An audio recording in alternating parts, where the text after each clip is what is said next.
আমার নাম মোহাম্মদ আমির হোসেন বাবু। বয়স? বয়স এখন 32। 32 বছর বয়স। জি। আচ্ছা। আর জন্ম জেলা কোথায়? জন্ম জেলা হচ্ছে কুড়িগ্রাম নাগেশ্বরী। আমি এমন একটা ঘরে জন্মগ্রহণ করছি, এক সময় ছনের ঘর ছিল না? জি। এই ছনের ঘর ছিল আমার বাবার, আমার জন্মের পর যা দেখছি আর কি। শতকরা 80% মানুষের ছনের ঘর ছিল আমাদের দেশে। আচ্ছা। আর ভাত তো কি জিনিস, তখন রুটি, আটা দিয়ে রুটি বানাইতো। তো এই রুটি দেখা গেল যে বাবা সারাদিন কাজ করে 5টা টাকা এবং 1 কেজি চাউল পাইতো, চাউল কেজি বিক্রি করে দিত। 7 টাকা 8 টাকা দরে চাউল বিক্রি করে দিয়ে 5 টাকা 6 টাকা দিয়ে আটা কিনে নিয়ে আসতো। এই আটা কিনে নিয়ে এসে রুটি বানায় ভাই বোন সবাই খাইতাম আর কি, ভাগ করে করে খাইতাম। তাও দিনকাল ভালো যাচ্ছিল। আমার বয়স যখন পড়ালেখার মতো হলো, তো আমি জন্মের পরে একটা ভালো প্যান্ট কিনছি কিনা আমার খুব সম্ভাবনা নাই, যে আমার মনে পড়ে না। কয় ভাই বোন ছিলেন আপনারা? আমরা 7 ভাই বোন ছিলাম, 4 বোন মারা গেছে। 4 বোন মারা গেছে। জি। বাবা কি করতো? বাবা কৃষিকাজ করতো, কৃষিকাজ। বৃদ্ধ মানুষ। জি। আর আমার বড় একটা বোন আছে, প্লাস আমার বড় আর একটা ভাই আছে, আমি সবার ছোট। ঠিক আছে, বলেন তারপর। তো আমি লেখাপড়া করার জন্য যাব, তাও আমার কোনো কাপড় চোপড় নেই। পুরন কাপড় মানুষ ফেলাই দিত, তার সেলাই করতাম, হাতে সেলাই করে করে এগুলো ইউজ করতাম। আচ্ছা। তো আমার বাবা আমাকে মাদ্রাসায় একদিন নিয়ে যায়। সে মাদ্রাসায় পড়ার জন্য আমাকে ভর্তি করে দেয়, হেফজোখানা। আচ্ছা আচ্ছা। তো ওই হুজুরকে বলে যে আমি কিছুই দিতে পারবো না, আমার ছেলেটাকে আপনি মানুষের মতো মানুষ করেন, একজন ভালো আলেম বানান। তো ওই হুজুর আমাকে ভর্তি করে নিল। হওয়ার পরে আমি মাদ্রাসা পড়তাম, তখন আমার বয়স চলে 8 থেকে 9। আচ্ছা। তো এর মধ্যেই আমার ভাইয়ের পূর্ণাঙ্গ বয়স হয়ে যায়, সে বিয়ে শাদী করার জন্য রেডি। তো আমার বাবা মানুষকে ধরে বিয়ের জন্য পাত্রী খোঁজে। আচ্ছা। খোঁজার পরে এক পাত্রী তার পছন্দ হয়, আমার বাবারও পছন্দ হয়। তো সে যৌতুক নিত, যৌতুক নিয়ে বিয়ে করবে। আপনার ভাই? জি। তো তখনকার 13,000 টাকা। তখনকার মানে কত সালের দিকের এই ঘটনা? আমার বয়স যদি 9 হয়ে থাকে তাহলে 24 বছর আগের ঘটনা বা 22 বছর আগের ঘটনা। আচ্ছা, হ্যাঁ। তো 13,000 টাকা যৌতুক নিয়ে, আচ্ছা। সরি ভুল বললাম, প্রথম নেয় 3,500, দুইটা বিয়ে করছে তো। আচ্ছা। 3,500 টাকা যৌতুক নেয়। আচ্ছা। এই 3,500 টাকা যৌতুক নিয়ে বিয়ের 2-3 মাস ভালোই চলছিল, কোনো সমস্যা নাই। হঠাৎ করে বলে যে আমরা ধান গাড়বো, ধান লাগাবো। সে আমরা পরে ধান লাগাই, আর ধান লাগার পরে আমরা ওখান থেকে ধান 30 মণ ধান পাই। তো আমার ভাইয়ের এখানে একটা চাইল ছিল, ওই ধানটা সে বিক্রি করে টাকা নিয়ে সে আলাদা হয়ে যাবে। আচ্ছা আচ্ছা। তো আমার বাবা রোদে পুড়ে অনেক কষ্ট করে মানুষের খেতেও কাম করে রাত্রে রাত্রে এসে আমার নিজের খেতে কাজ করতো। মানুষের কাছ থেকে বরকা নিতাম, নিয়ে ওই ধান লাগাইতাম, তাকে অর্ধেক ভাগ করে দিতাম। তো এরকম শ্রম দেওয়ার পরে ধান বাড়ি আসলো, আমার ভাই 3 দিন পরেই শুরু করে দিল আমি আলাদা হব। তো আমাদের গ্রামে কিছু উন্নত মানের মানুষ থাকে যারা বিচার সালিশি করে, মাতবর বলি না আমরা, এমনি বিচারক বলি তাকে। তো বলি যে আমার বাবা তার কাছে যায় পরামর্শ করার জন্য। তো সে বলে যে যদি না খায় সে একখানে, তাহলে তো জোর করে তাকে একখানে খাওয়ানো যাবে না, তাহলে তাকে আলাদা করে দাও। আলাদা করে দেব, ও যৌতুকের টাকা আমি যে ভাঙছি সে টাকা চাচ্ছে, আমি কোথা থেকে দেব? তো আমার বাবা আবার একটু যক্ষা রোগী ছিল কিনা আমি জানি না, কাশতো, কিন্তু বিড়ি খাইতো তো কাশতো। এমন সময় কাশতে কাশতে ওনার বুকের লাঞ্চের মনে সমস্যা ছিল নাকি, আমরা তাও বুঝতাম না, হয়তো চিকিৎসা করার মতো অর্থ আমাদের ছিল না বা চিকিৎসাও করিনি। তো সব কিছু যখন মাতবর বললো যে তাহলে ওর টাকাও দিতে হবে, ও মাতবরের সাথে আগে প্ল্যান করছে আর কি, একটা বাবার নামে একটা দিয়ে যে আমি একখানে খাবো না, ওনাদেরকে আমি মানে পালতে পারবো না। তো আমরা এইভাবে আব্বা ধান বিক্রি করে দেয়, 30 মণ ধান বিক্রি করে দিয়ে 4,500 টাকা হয়। আমরা কিছু ঋণ নিয়েছিলাম, কিস্তি ছিল, ঋণটা শোধ করে দেয়, বিকজ তারে আমরা 3,000 টাকা দিয়ে দেওয়ার পরে আমাদের ঘরে 1 কেজি একটা দানাও ছিল না। সন্ধ্যায় যে কি খাবো এই দানাটাও আমার বাবা ছিল না। ও আমার বাবা পরে বিছনায় পড়ে যায় কাঁদতে কাঁদতে, যে আমার বড় ছেলে কত আশা করে ধান নিয়ে আসলাম, এক পাতিল চাউল ভাত পাকায় কোনোদিন খাইতে পারলাম না, তার আগেই সব দিয়ে দিলাম। বাবা ভাইকে অনেক অভিশাপ দেয়, একটানা 17 দিন সে বিছনায় থাকে, শুধু অভিশাপ দেয়, কাঁদে আর অভিশাপ দেয়। আপনার বাবা? বাবা। তখন আপনি একদম ছোট? আমি একদম ছোট। তো কেবল মাদ্রাসায় রানিং যাওয়া আসা শিখছি যে আমার মাদ্রাসায় যাইতে হবে বা ওখানে আমার গেলে আমার আমার সবক দিবে, আবার সবকটা বুঝিয়ে দিতে হবে। তো এভাবে আমি নিয়ে আসি, মানে সবক নিয়ে আসি, আবার ভাত বুত খেয়ে যা সবক দিই, মানে যেভাবে কন্টিনিউ করা দরকার আমি এভাবে করতেছি। তখন আমি এগুলো বুঝতাম না। তো আমার বাবা শুধু কাঁদতো, আমি বলতাম বাবা তুমি কাঁদো কেন, আমার বুকে জড়ায় ধরে কাঁদতো আর চুমা দিত, কিন্তু রহস্যগুলো আমি তখন আমার মাথায় ঢুকতো না। একদিন 2 দিন 3 দিন পার হয়ে যায়, মা এই বাড়ি ওই বাড়ি কাজ করে, মানে ঢেকি মার এই চেনেন ওই যে হাতে যে ধান বানে এগুলা মানুষের বাড়িতে কাজ করতো, মুগুর। জি জি জি জি ওই কাজ করে 1 পট বা আধা পট করে চাউল আনতো, ওটা পাক করে দেখা গেল যে 2 লোকমাও হইতো না সবার, 2 লোকমাও খাবার পেটে জুটতো না। মা এরকম কষ্ট করতো, করার পর মানুষের কাজকাম বন্ধ হয়ে যায়, তখন খাবার তো হয় না। আমি সকালবেলা ফজরে পানি খেয়ে মাদ্রাসায় যাই, 10টা-11টার দিকে আসি, আর হেফজ পড়ায় কষ্ট বেশি, ভিতর থেকে পড়তে হয় সবকিছু, অনেক কষ্ট হয়। খিদা লাগলে বাসায় আসি, 15-20 মিনিটের রাস্তা হেঁটে যাই এবং হেঁটে আসি। পায়ে জুতা থাকতো না, মাথায় টুপি থাকতো না, ছিঁড়া কাপড় পরে যাওয়া দরকার, মানে যাইতাম আর কি। তো বড় বড় রোদ উঠলে গরম হয়ে যায়, বড় বড় বালুর কোনা এসে পায়ে আঘাত করতো, কোনোদিনও রক্তও বাইরে তো পায়, তাও স্যান্ডেল কেনানোর সামর্থ্য ছিল না। তো মা মানে বাড়িতে আসতাম, বাড়িতে এসে দেখতাম যে পাতিল, মানে আমি সকালবেলা যেভাবে দেখে গেছি ধুয়ে রাত্রে রাখছে, ঠিক পাতিলের জায়গায় পাতিল পড়ে আছে, মা বাবা বিছনায় পড়ে রয়েছে, মা নাই। কাউকে কিছু বলতাম না। তো আমার ঘরের দুয়ারটা ছিল কি ওই চটি ছিলেন, চটি বাঁশের চটি বানাইয়া যে বানায় একটা দরজার মতো বানায়, ধারাই সিস্টেম পর্যন্ত নাকি, এই যে সেগুলো দিয়ে আমার ঘরের দুয়ার ছিল। কপাট চৌকাট ছিল না। তো ওই বান খুলে ভিতরে ঢুকতাম, যা দেখতাম বাবা পড়ে কাঁদতেছে, কিন্তু মা নাই ঘরে, আর ওই পাতিলের জায়গায় রয়েছে। আবার 1 গ্লাস পানি খেয়ে রওনা করতাম মাদ্রাসায়, না খেয়ে। মাদ্রাসা পড়া টরা শেষ করে আপনার নামাজ টামাজ পড়ে ওখান থেকে আবার আমার কণ্ঠটা অনেক সুন্দর ছিল আজানের, তো হুজুর আবার আমাকে আজান দিতে বলতো, প্রত্যেকটা দিন আমি ওখানে আজান দিতাম। তো আসরের আজান দিচ্ছি, কিন্তু আমার পেটে খিদা, আমার মানে কণ্ঠ উঠতেছে না, পেটে এমন খিদা লাগছে কণ্ঠ উঠে না। পরে হুজুর এসে বলতেছে কি ব্যাপার, তুমি আজকে আজান দিতেছো না? আমি আজান দিচ্ছি, খিদায় আমার হাত পা কাঁপতেছে। তখন হয়তো আল্লাহ পাক কিছু এনার্জি, রহমতের এনার্জি আমার ভিতরে দেয়। নামাজটা শেষ করে আবার বাড়িতে যাই, যা দেখো একই অবস্থা, মা ঘরে নেই, পাতিলে কোনো ভাত নেই। তো আমার বয়সের, মানে জন্মের পরে একটা মেয়ের সাথে আমি খেলাধুলা করতাম। ওরা গ্রামের খুব প্রতাপশালী ব্যক্তি ওই সময়ের। তো মেয়েটার নাম হচ্ছে লাইলা। তো ও আমার বান্ধবী, ও পড়তো বাংলা, আমি পড়তাম আরবি। মাদ্রাসা শেষ করে যে বাকি সময়টা খেলাধুলা করতাম, ওর সাথে ছাড়া আর কারোর সাথে আমি খেলতাম না। তো ও আমার কষ্ট দেখে ও নিজে ওর মার কাছে যা বলতো, মা ভাত দাও। ওর মা ভাত দিয়ে একদিকে কাজে চলে যেত, ওই ভাতের প্লেট নিয়ে দৌড় দিয়ে আমাদের ঘরে বসে যেত, এসে বলতে বাবু তুমি খাও, তুমি খাও। তো চোখ দিয়ে পানি ছাড়তাম আর ওর দিকে তাকায় থাকতাম।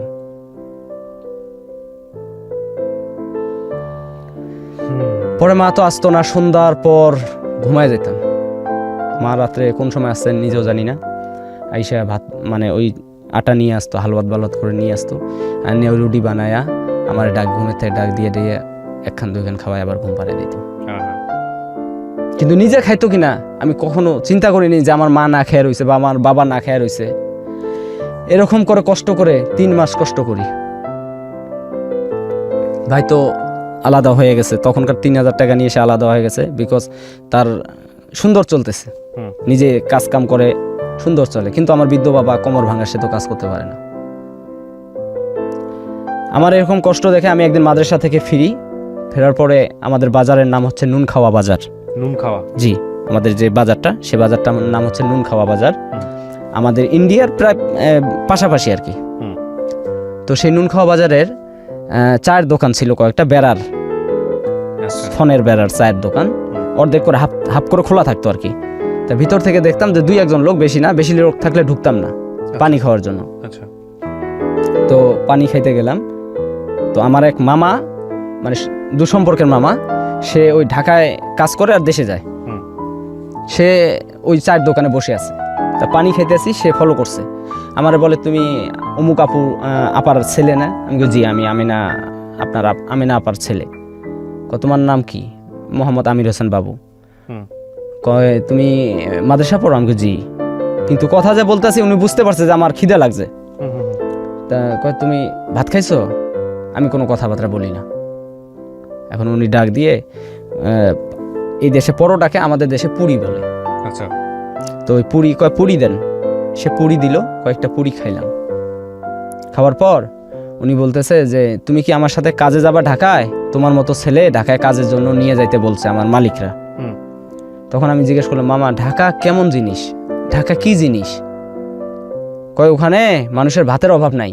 আমি ছোট মানুষ তো, মানে খাওয়ার কথা শুনলে খুব খুশি হয়ে যেতাম। না খাওয়া মানুষ যে যখন আপনি খানা দিবেন সে কিন্তু বেকুল হয়ে যাবে।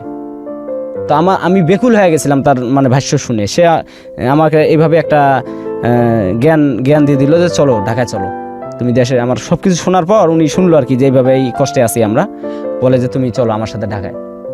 হুম। তখন বই খাতা এনে বাড়িতে রেখে, ওদিন আর মা কোথায় তা খুঁজি নেই, বাবা তো পড়েই আছে। পরে চলে যেতাম আমার নানির বাড়ি। আমি যে ঢাকায় আসবো এরকম আমার পাঞ্জাবি একটা ছিঁড়া, তাছাড়া আর আমার কিছুই নেই। তো নানির বাড়ি যাইতাম। নানি আমার ওই যে চিতই পিঠা চেনেন তো মনে হয় না? জি। চিতই পিঠা করে 2টা খাওয়ায় দেয়। কয় আমি নানির সাথে শেয়ার করি যে নানি আমি একখানে যাবো, কয়েকদিন আসবো না, আমাদের দেশি ভাষায় বলি আর কি। তো বলার পরে আমি নানিকে বলে ওই মামাটার বাড়ি চলে যেতাম। ওই পাঞ্জাবিটা গায়ে দিয়ে, প্যান্টের তলা ফাড়া, হুম। পেশাব করতে বসলে চেন লাগতো না। এভাবে আমি ওই লোকটার সাথে আমি ঢাকা চলে আসি আমার মামার সাথে। সংসদ ভবন মণিকুড়িপাড়ার 5 নাম্বার বাড়িতে 5 তলার এক মালিক ইঞ্জিনিয়ার, সরি ভুল বললাম, উনি সরকারি কন্ডাক্টর। জি। সেই কন্ডাক্টরের বাসায় এনে আমাকে ডাকে। তখন বয়স কত আপনার? আমার বয়স তখন 10 চলে। 10 বছর। পড়াশোনা তো বন্ধ? পড়াশোনা ওই যে বাড়ি থেকে 2 পারা হেফজ করে আসলাম। কোরআনের হাফেজ? জি, মানে 2 পারা? 2 পারা নিয়ে আসলাম। হুম। আসার পরে ওখানে কাজের জন্য আমারে দিয়ে কাজ করতেছি। তো হাওবাও বুঝতাম না, ভাষা বুঝতাম না। তো তাদের ছেলে, আমি তো গ্রামের ছেলে, সবার সাথে মিশতাম। আর তাদের ছেলের সাথে যে মেশা যাবে না, ওই বিছনায় বসা যাবে না, আগে কিন্তু এরকম ঢাকায় ছিল যে কাজের ছেলে মানে ছেলে মেয়েদের মারধর করতো, বাথরুম ধোয়াইতো, কাপড় ধোয়াইতো। আমি সব করছি আমি জীবনে। তো ওই লোকটা আমাকে ওখানে এনে দিয়ে উনি পলায় চলে যায়, মালিকের কিছু টাকা পয়সা মেরে চলে যায়। আর আমি এমন একটা ছেলে, ওই 5 তলায় যে আইসাই ঢুকলাম, আইসাই যে ঢুকছি, আমি আর কোনোদিনও নিচেও নামি নেই। প্লাস ওরা যখন দেশের বাড়িতে, আমাদের মালিকরা নোয়াখালী বাড়ি, ওরা যখন দেশের বাড়ি যায় তখন বাইরে দিয়ে তালা মেরে যেত, আমি একা ভিতরে থাকতাম। তো এরকম কষ্ট করার পর ওই লোকটা চলে যায়, পলায় যায়। তো আমি এখন বাড়ি যাবো কার সাথে? দিনের রাতে শুধু আমি কাঁদি। আমি এদিক দিয়ে কাঁদতেছি, ওদিক দিয়ে মা বাবা তো তখন ছেলে সন্তান যদি কারো কাছে, সে যতই খারাপ থাক, সন্তান তো, মা বাবা কাঁদতেছে ওদিক দিয়ে। কিন্তু আমি তো জানতাম না, তখন টেলিফোনও ছিল না, মোবাইলও ছিল না, আমাদের দেশে এমন একটা অভাব ছিল। পরে আমাকে ওইভাবে রেখে যখন চলে যায়, প্রায় 18 মাস কেটে যায়। আর ওই কন্ডাক্টরের ওয়াইফটা খুব চড়া ছিল। একটা যদি হাত থেকে পড়ে একটা ময়লা হইতো বা গ্লাস ভাঙতো, মারধর করতো, খুব মারধর করতো। 18 মাস পর বাড়ি যাব কিভাবে, আমার টেনশনে জান বাঁচেন। আমি কোনোদিন বাড়ি যাইতে পারবো কিনা, আমি কখনো দেশের বাড়িতে যাইতে পারবো কিনা আমি নিজেও জানি না। আর আমি চিনিও না কিছু, ওই দেশের কথাইরাই ভুলে গেছি মনে হয়। হঠাৎ করে একদিন কোরবানির ঈদ, মাংস টোকায় না ঢাকা শহরে, মাংস টোকাইতে একটা লোক আসছে। প্রত্যেকটা দেশের একটা আঞ্চলিক ভাষা আছে, যে ভাষার কারণে বোঝা যায় যে এই লোকটা মনে হয় আমাদের দেশি, ওর ভাষাটা আমার মতো লাগতেছে। ওই লোকটা এসে বলে যে একটা ব্যাগ দিছে, মাংস আমি ভরে দেব। সে ব্যাগটা দিছি, মানে আমার কাছে দিছে যে মাংসটা ভরে দেয়। তো উল্টা হয়েছে, ও আমারে সোজা করতে বলছে, এভাবে বলছে যে ব্যাগটা ঘুরি ধর। এই ঘুরি ধরেতে আপনি বুঝতে পারছেন? এখন যদি কেউ বলে বাহে কেমন আছিস, এটা কিন্তু আমাদের আঞ্চলিক ভাষা, তাহলে আমি বুঝতে পারবো এই লোকটা আমাদের রংপুরের। কারণ না হলে তার এই আঞ্চলিক ভাষাটা থাকতো না। তাকে জিজ্ঞেস করলাম, ভাই আপনার বাড়ি? উনি বলে যে আমার বাড়ি রংপুর। তখন কুড়িগ্রাম নাম খুব কম চিনত মানুষ, কুড়িগ্রাম। বলে রংপুর। রংপুর কোন জায়গায়? কই কুড়িগ্রাম। আমি ভাই কুড়িগ্রাম, পরে আমাদের বাড়ির অ্যাড্রেস, বাজারের অ্যাড্রেস দেয়। আমি বলি ভাই আমি অমুক গ্রামের অমুক অমুক অমুকের ছেলে অমুক, আমি এরকম বিপদে আছি। তো যাই হোক, সে আমাকে একটা কন্ট্যাক্ট নাম্বার দেয়, আমি মামার সাথে কন্ট্যাক্ট করি। কন্ট্যাক্ট করার পর মামা আমার কাছে যায়, ওখান থেকে বেতন দিয়ে দেয় 200 টাকা মাসে বেতন, 18 মাসে 3600 টাকা। এই 3600 টাকা এবং বোনাস, বেতন, কাপড় চোপড় অনেক কিছু আমার সাথে দিয়ে দেয়। এই নিয়ে যখন বাড়িতে গেলাম, মা বাবার মরা যা দেখি যে একটা রাস্তার টোকাই মনে হয় হচ্ছে ভালো আছে পরিস্থিতি, মা বাবার করুণ অবস্থা হয়ে গেছে। ঋণে কেউ ঋণও দিতে চায় না, দিবে কোত্থেকে? অথচ আমার বড় ভাই আছে, একবার এসে দেখে যায় নাই যে আমার মা বাবা পৃথিবীতে এখনো বেঁচে আছে। খুশিতে সে বিছনা থেকে পড়ে গেছে, যে তার পায়ের রক্ত চরকে গেছে, দম বন্ধ হয়ে গেছিল আমার মার। যাক, এভাবে করে কষ্ট করে যখন আর দেশে না থেকে টাকা পয়সা দিয়ে একটু উন্নত জিনিস জানাস করে বাবাকে রেখে বুঝে শুনে আবার ঢাকায় আসি। এভাবে কাজ করতে করতে লালবাগে আমি শিফট হয়ে যাই একটা কাজের জন্য। দিন ইসলাম নামের লালবাগের খুব নামি দামি এক লোক, ওনার একটা শপিং ব্যাগের কারখানা আছে, ওই কারখানায় আমি কাজ করি, ভালো একটা বেতন পাই। এভাবে আমার দিনকাল আস্তে আস্তে চলতেই থাকে। তো শপিং ব্যাগ বন্ধ হয়ে যাওয়ার পরে আবার ওই যে কাপড়ের ব্যাগ বানায়, তো এইভাবে কাজ করি। কাজ করার পর আস্তে আস্তে মা বাবাও আমার মাঝেই থাকতেছে। 2007 ফেব্রুয়ারির 24 তারিখ দিবাগত রাত্রিতে আমার বাবা মারা যায়। আপনি ছিলেন ওই সময়টাতে বাবার কাছে? আমি ছিলাম না। তো আমার বাবা যেদিন মারা যায়, হঠাৎ করে পড়ে মারা গেছে। বিছানায় অসুস্থ ছিল অনেক কয়েকদিন, কিন্তু তারপরে আবার সাবলীল হয়। আবার হঠাৎ করে আমি বাড়িতে বললাম যে আম্মা আমি ঢাকায় যাচ্ছি, দেশে থেকে তো ইনকাম নাই, তো বাবার চিকিৎসাও করা লাগে, তো তুমি বাবাকে দেখো, আমি চলে যাই। বাবা আমার সাথে সেদিন বলছিল যে বাবা তুমি যাইও না। আমি সেদিন বাবার কথা শুনি নাই। তার 1 মাস পরেই আমার বাবা দুনিয়া থেকে বিদায় নিয়ে নেয়।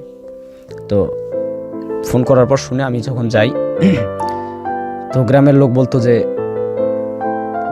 আমার বাবার নাকি একটা চোখ খোলা ছিল আমার জন্য, দেখার জন্য। মানে ওই যে তখন আর্মির একটা গোলযোগ ছিল, তো তত্ত্বাবধায়কের সময় বাড়ি পৌঁছাইতে পৌঁছাইতে অনেক দেরি হয়ে গেছে, তো বাবাকে মাটি দিয়ে দিয়েছে, আমি আর দেখতে পারিনি। যাক, এভাবে বাবা দুনিয়ার থেকে বিদায় হওয়ার পর আমি 8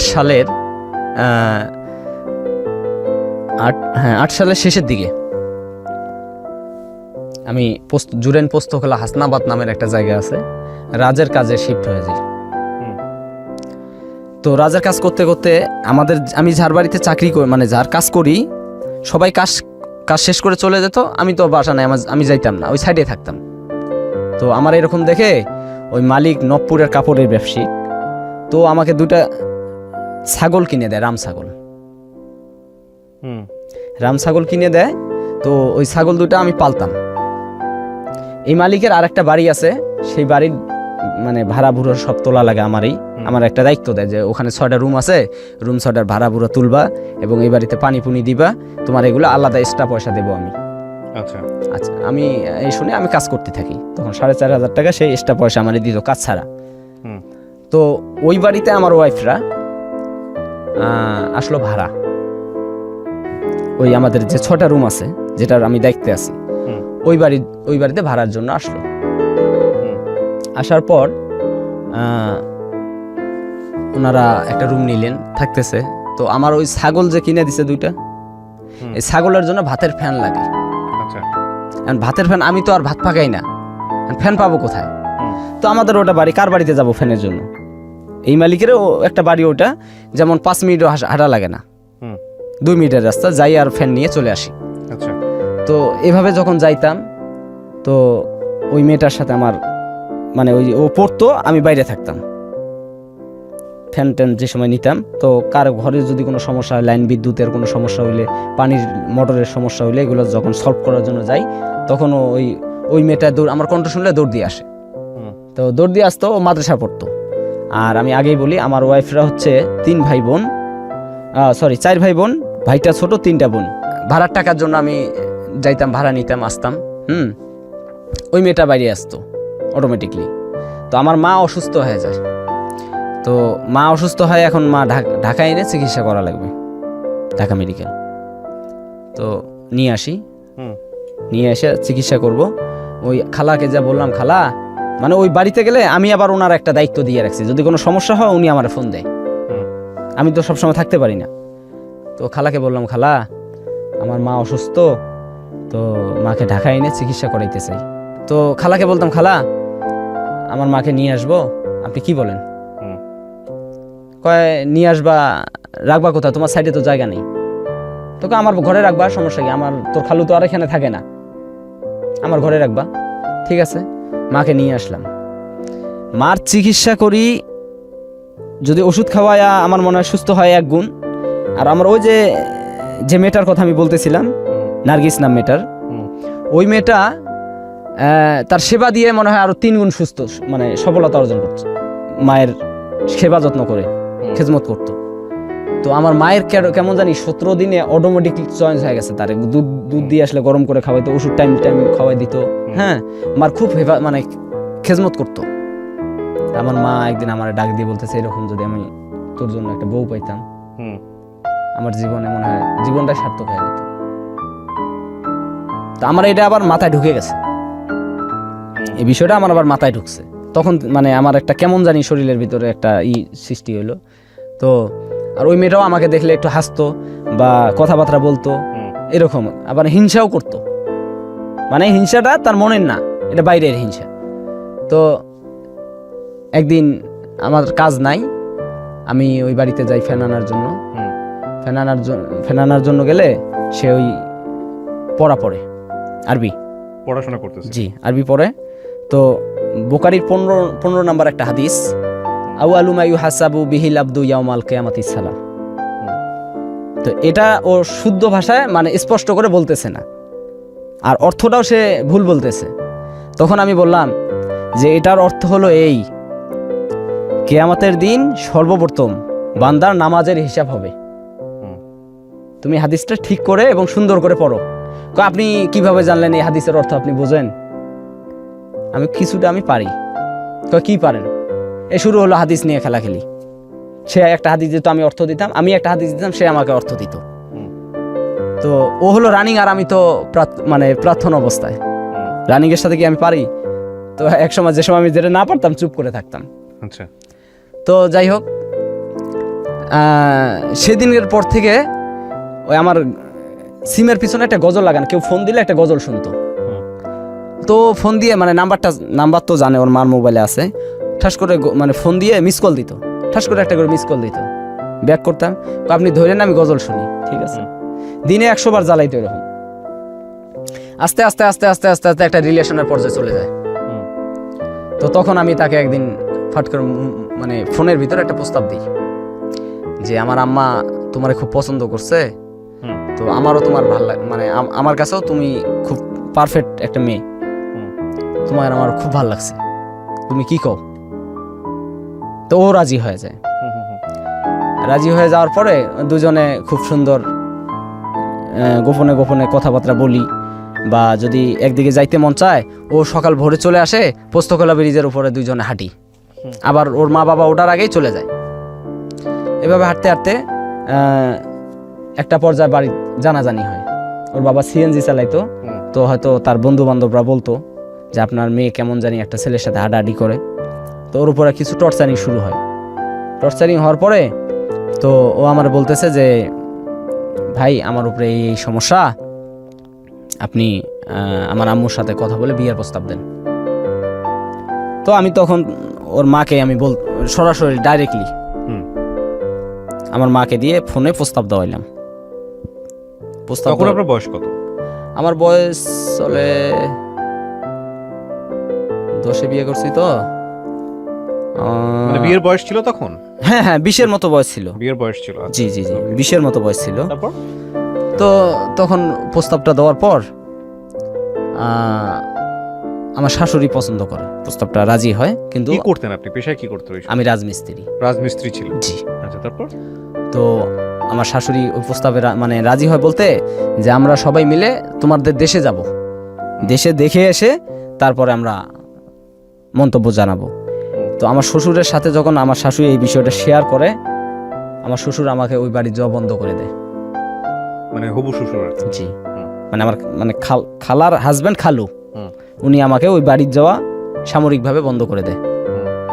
তো যখন বন্ধ করে দেয়, কেন বন্ধ করলেন, কি কারণে? ওই যে আপনার কাছে আমার মেয়ে দিব না, তারা ঘর দেখতেছে এই বাড়িতে থাকবে না, অলরেডি সিদ্ধান্ত নিছে এই বাড়িতে থাকবে না, তারা চলে যাবে। কারণ এই বাড়িতে থাকতে হলে আমার কাছে আসতেই হবে বা আমি ওই বাড়িতে যাইতে হবে, ওনারা এই বাসায় থাকবে না। আমার শ্বশুর পার্সোনালি আমার এসে পছন্দ করে না, কারণ আমার জন্মগত চোখটা আমার ছোট, বাম চোখটা। এটা কি আপনি দেখেন তো? হ্যাঁ, আমি দেখি, কিন্তু পুরোপুরি ক্লিয়ার না, আচ্ছা আচ্ছা। আমি কম দেখি এটা দিয়ে। হুম। তো এই জন্য আমার মানে শ্বশুর আমাকে পছন্দ, মানে এই খালু পছন্দ করতো না। তখন ওর মানে ওরা রুম ছাড়ছে হলো 1 তারিখে চলে যাবে, সেই মাসের 25 তারিখ হঠাৎ করে রাতে সে আমার ফোন দেয়। ফোন দিয়ে বলতেছে, আব্বু আর এবং আম্মু 1 তারিখ কিন্তু বাড়িওয়ালারে না করে দিছে, আপনি জানেন না, আপনি কিন্তু জানেন না, ওরা কিন্তু চলে যাবে, আমার আব্বু আম্মু আমার দেশে পাঠায় দিব, আর ওরা অন্যখানে রুম নিচ্ছে। তো এই মানে যখন এইসব কথা বললো, তখন আমি চিন্তা করলাম কি করা যায়। এমন একটা পর্যায়ে চলে গেছি, মানে ঘন্টায় যদি তার সাথে আমি যোগাযোগ না করি আমার খুব খারাপ লাগে। তো যখন মাইনে নেয়নি, তখন মানে ওর সাথে কন্ট্যাক্ট করে ওরে বললাম, তুমি বাইরে চলে আসো, কিচ্ছু নেওয়ার দরকার নাই, জাস্ট যদি টাকা থাকে 2-3 হাজার টাকা নাও, আমি তো বেতন আদি পাই নাই, আমার কাছে কোনো টাকা নেই, আমার মোবাইলটাও বিক্রি করে দেবো, দিয়ে যে টাকাটা হবে আমাদের সুন্দর একদিকে যাইতে পারবো। ও বাইরে আসে, আমি তখন তো যে আমার বিল্ডিং খালি, বাইরে দিয়ে তালা মেরে চাবিটা ভিতরের দিকে রাখছি, রাইখা আমি এবং আমার মানে প্রেমিকা দুজন মিলে লালবাগ চলে আসি। লালবাগ আসার পরে হাদি সেলিমের মাঠের সামনে বসছি, আর একজনের ঠাস করে এসে বলে, এই তোমার পুলিশ খুঁজতে, মানে অত সকাল সকাল তো হুট করে এসে বলছে, হুট করে যে পুলিশ খুঁজতেছে, তুমি এখানে বসছো কেন, তোমাকে তো পুলিশ খুঁজতেছে, মানে ফিটিং খাবে আর কি। ওকে, আমি ও আমার খালাতো বোন, আসলে ও ছিল হচ্ছে আপনার হবু ওয়াইফ। হবু ভাই বলছি, আমার খালাতো ভাই, হ্যাঁ খালাতো বোন। তা খালাতো বোন এত সকালবেলা নিয়ে এসে করে, ও আমার উপরে আরো চড়ে বসছে, হয়তো ফরমা টরমা হতে পারে। তো সে আমার কাছ থেকে ফিটিং খায় 400 টাকা, 400 টাকা ফিটিং খায়। তো দিয়ে আমার মানে টাকাটা নিয়ে বলে, তাড়াতাড়ি সরো, 2 মিনিটের মধ্যে সরো, নাহলে পুলিশ ধরবে। তখন তো ভয়ে একটা আলাদা, যখন পলাই তখন তো ভয় থাকে একটা আলাদা, একটা পিঁপড়ারও তখন ভয় লাগে। তো এরকম করে আমি এখান থেকে কিছু টাকা নিই, আমার ভাইয়ের কাছ থেকে 5,000 টাকা নিই, আমার ফুফাতো ভাই একটা থাকে লালবাগ, ওর কাছ থেকে আমি 5,000 টাকা ফোন করে নিয়ে আমরা যাওয়ার জায়গা না পেয়ে আমার মাথায় মানে আসলো যে আমরা আবাসিক হোটেলে যা 2-1 রাত থাকবো। আচ্ছা। তো গুলিস্তানে এসে এক আবাসিক হোটেলে আমরা দুজন মিলে ফোন টোন বন্ধ করে, আবার আমার ফোনে এমন একটা সিস্টেম আছিল, বন্ধ থাকলে কেউ ফোন দিলে তার মেসেজটা আমি পরে পাইতাম। তো আমি ঘন্টার পর মানে কিছুক্ষণ করে বন্ধ রাখার পর আমি দেখতাম যে কে আমার ফোন দিছে। তো আমার শাশুড়ি এবং মানে আমার খালা, ওর মা আর ওর বাবা অনেকবার ট্রাই করছে ওই নাম্বারে। পরে আমরা 2 দিন ওখানে নীরব থাকি, ঘর থেকেই বাইরে না, নীরব থাকি। 2 দিনে 2,000 টাকা দিয়ে আমরা ওখানে নীরব থাকার পর আমার মানে ওই খালার সাথে আমার খুব ফ্রি ছিল আগের থেকেই। তো হঠাৎ করে একটা ফোন দেই যে কি অবস্থা জানার জন্য। তো সে অনেক কান্নাকাটি করে এবং আমার বুঝায় যে, বাবা দেখো, আমি কিন্তু তোমার খুব মন থেকে পছন্দ করি, তোমার বাইরে যাওয়ার দরকার নাই, তুমি আসো, আমি তোমার বিয়ে দেবো, দাঁড়ায় থেকে বিয়ে দেবো। আচ্ছা। তো আমার ব্রেনডে ওই সময় যা কুলাইছে, মানে যা ভাবনা ছিল যে যদি আমি গেলে বিয়ে দেয় তাহলে তার পালানোর প্রশ্নই আসে না। আর বিকজ আমার এই ডেলি মানে প্রতিদিন 1,000 টাকা করে খরচা করার সামর্থ্য আমার নাই। পরে 2জন মিলে বেলা 12টার সময় ওই আবাসিক থেকে বাইরে ওখানে চলে যাই। তো আমার বউয়ের বয়স ছিল তখন, মানে আমার প্রেমিকার বয়স ছিল তখন 14 বছর। তো নিয়ে যাওয়ার পরে আমার ওই খালু আবার আমার মানে বাবা, ও আবার সিএনজি চালায়, পোস্তখোলা ব্রিজের নেতার কাছে আমার নিয়ে জব্দ করে, উপরে বাসায় না নিয়ে ওখানে আমরা যাই, ঘেরাও করে ফেলে। আমরা বাস থেকে নামি, ফোন দেয়, তখন বলি যে আমরা পোস্তখোলা এসে পড়ছি। তখন ঘেরাও করে ফেলে, আমার টান দিয়ে নিয়ে যাই টোল ঘরের ভিতরে ঢুকানোর পরে আমার শ্বশুর মানে শ্বশুর বলতে খালু আর কি। হুম। উনি আমার ঢুকানোর পরে ওই নেতারে দিয়ে আমার মারে। আচ্ছা। মারার পর ওই নেতা বলছে যে, মেয়েটাকে ডাক দিয়ে জিজ্ঞেস করছে যে তুমি কি ইচ্ছা করে গেছো না ও তোমার জোর করে নিয়ে গেছে? কয়, ওরে যদি আমি না পাই এই ব্রিজ থেকে আমি লাফ দিয়ে মারা যাবো। এটা আপনার মেয়েটা মানে মেয়ে আমার প্রেমিকা বলতেছে, হবু বউ, হ্যাঁ। প্রেমিকা বলতেছে। তখন ওই নেতাই বলছে যে আপনার মেয়ে তো রাজি, মিয়া নিয়ে যা বিয়ে দিয়ে দেন। হুম। তখন বাসায় নিয়ে যায়, নিয়ে যাওয়ার পরে রুম আটকায় আমার ওই প্রেমিকারা খুব মারে, নার্গিসকে খুব মারে। হুম।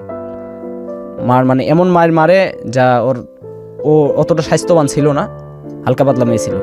মানে ওর অনেক অনেক জায়গায় স্পট করে দিছে মারতে মারতে ওর বাবা।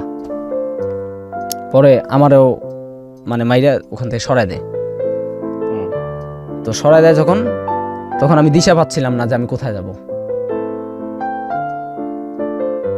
তখন আমি ভাত খাওয়া না সব ছাড়লাম, ছেড়ে দিয়ে মসজিদে ঘুমাইতাম, মসজিদের বারান্দায় ঘুমাইতাম।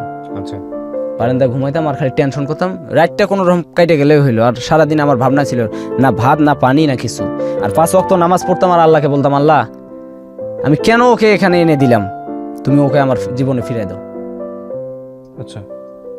ওর বাবার সাথে মা বাবার সাথে যুদ্ধ করতেছে আর আমি আল্লাহর নাম সবসময় নিতেছি যে আল্লাহ আমার জীবনের আমি আর কিচ্ছু চাই না। কিভাবে তুমি ওরা আমার কাছে আইনা দিবা আমি জানি না, তুমি সব পারো। হুম। তাহাজ্জুদের নামাজ পড়তাম। এখন ওর সাথে আমার কন্টাক্ট বন্ধ, বিচ্ছিন্ন হয়ে গেছে। ওরে চোখে চোখে রাখতেছে, বাড়ি থেকে বাড়িতে দেয় না। তখন পার্শ্ববর্তী এক খালা ওই বাড়িতে যাওয়া আশা করতো। আমি একদিন এই খালার বাসায় যাই, যে তার হাত পা জড়ায় ধরি। খালা কিভাবে পারবেন আমি জানি না, ও যেন আজকে থেকে প্রতিদিন সকালবেলা হোক মানে যে কোনো রাত্রে যে কোনো টাইমে 12টার পর থেকে আমি ওখানে দাঁড়ায় থাকবো। প্রত্যেকটা দিন ও যতদিন যাবে না আমি অতদিন ওখানে দাঁড়ায় থাকবো। আমার কাছে ছিল 600 টাকা, আর কোনো টাকা পয়সা আমার কাছে ছিল না। আর TCL মোবাইল একটা ফোল্ডিং সেট আমার কাছে ছিল। তো মোবাইলটা আমি হাতছাড়া করতাম না। আর 2 টাকা মানে সকাল বিকেল 2 বেলা 2টা রুটি খাইতাম, 6 টাকা করে বা 5 টাকা করে যে বন রুটি, এই রুটি একটা করে খাইতাম, আর কিছু খাইতাম না। সারাদিন ঘুরতাম ঘাটতাম পাগলের মতো, গোসল না খাওয়া না, সারাদিন ঘুরতাম। সন্ধ্যাবেলা হইলে মানে মানে নামাজ টামাজ শেষ করে ঠিক 11টা বাজতো, আমি ওই জায়গায় যা দাঁড়াইতাম রাস্তায়। আর রাস্তাও তখন এখনো কোনো নির্মাণ হয়নি, ওটা রাস্তা এখনো নির্মাণযোগ্য না, খাল খোলা অবস্থায় আছে।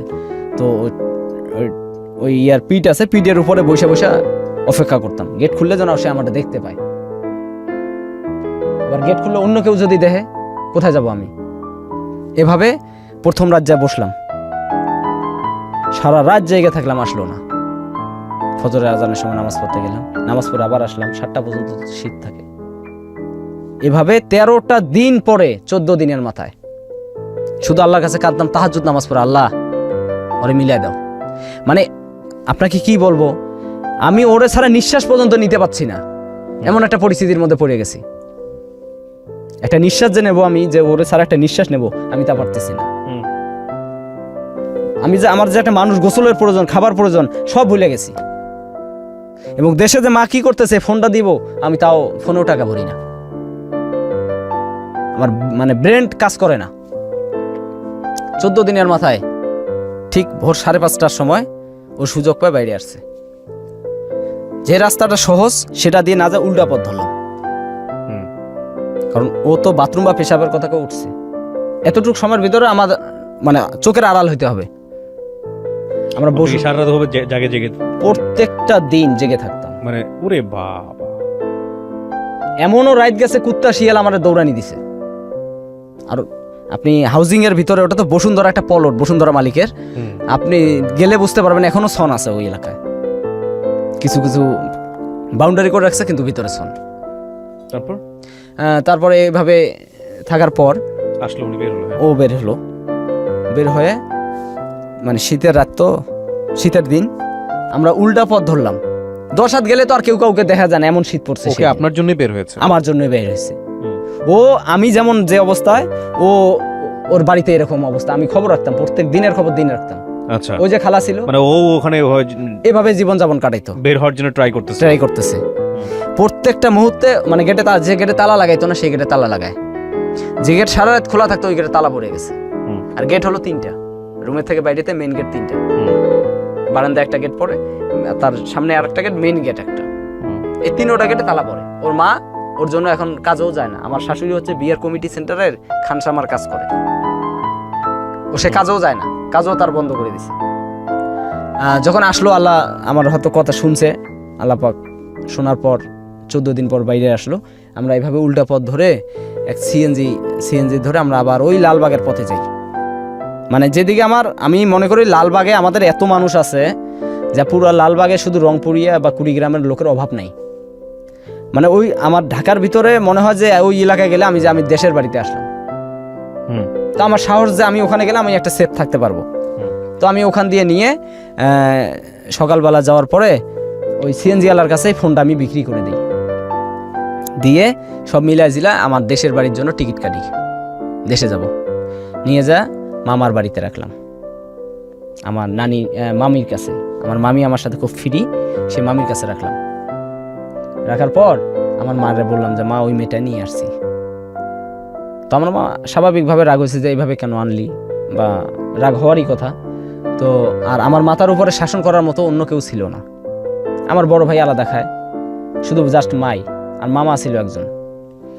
তো মামানি সেভ করে রাখে, মারে খবর দেয়, মা আসে। পরে আমরা সবাই মিলে ওখানে একটা অনুষ্ঠান করে বাড়িতে আমাদের বিয়ে হয়ে যায়।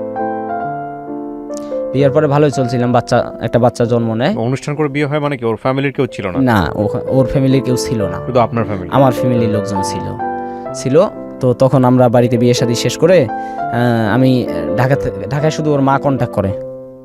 ওর মার সাথে কিছুদিন পর পর কন্ট্যাক্ট হয়, আমার ওয়াইফের সাথে, নার্গিসের সাথে কন্ট্যাক্ট হওয়ার পর যেমন আমরা খুব দ্রুত সন্তানাদি নিয়ে নিই।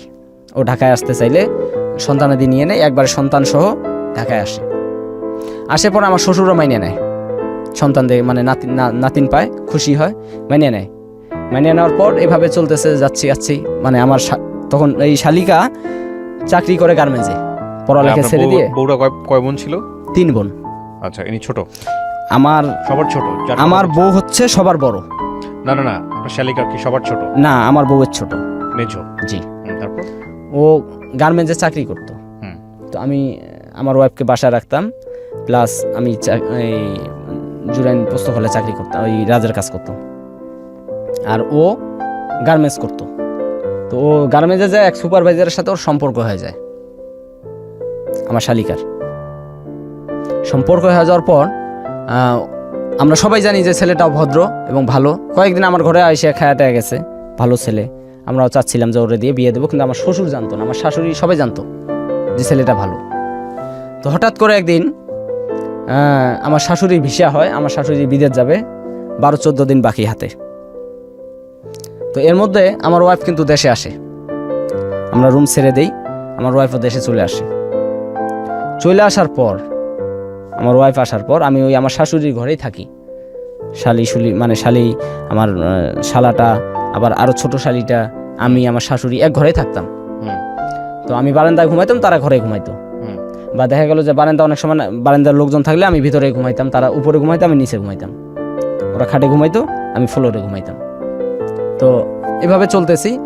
হঠাৎ করে একদিন আমার শালিকাকে দেখার জন্য ওই মানে রাস্তা দিয়ে যাচ্ছিল এলাকার একটা ছেলে, বাড়িওয়ালার ছেলে, ও চয়েস করে। এটা কি আপনার চোখে পড়েছে নাকি আপনি শুনেছেন? কোনটা? এই যে হঠাৎ করে একদিন যে ঘটনাটা এখন বলতেছেন আপনি, বাড়িওয়ালার ছেলে কুসাউন্ড করে বা কিছু একটা, যেটা এটা আমি দেখছি বলতে আমি তো উপস্থিত সেখানে, আপনার চোখের সামনে। পরে আমার শালিকাকে ওরকম টিস করে। তো আমি তখন আপনার স্ত্রী হচ্ছে গ্রামের বাড়িতে, আমার দেশের বাড়িতে, জি। আর আপনি, আপনার শালি আর কে থাকেন সবাই একসাথে? আমার শাশুড়ি, সবাই মিলে একসঙ্গে থাকেন? জি। আমার ছোট শালি, দুজন ছোট শালি, আর শালাটা হচ্ছে ছোট, একসাথে এক ঘরে থাকতাম। আচ্ছা। তো আমার শ্বশুর থাকতো ছোট শাশুড়ির ঘরে। আর সবচেয়ে মজার বিষয় হচ্ছে যে আমি আমার শাশুড়িকে খালা বলে ডাকতাম, আজ অব্দি আমি তাকে শাশুড়ি বলে বা মা বলে ডাকিনি।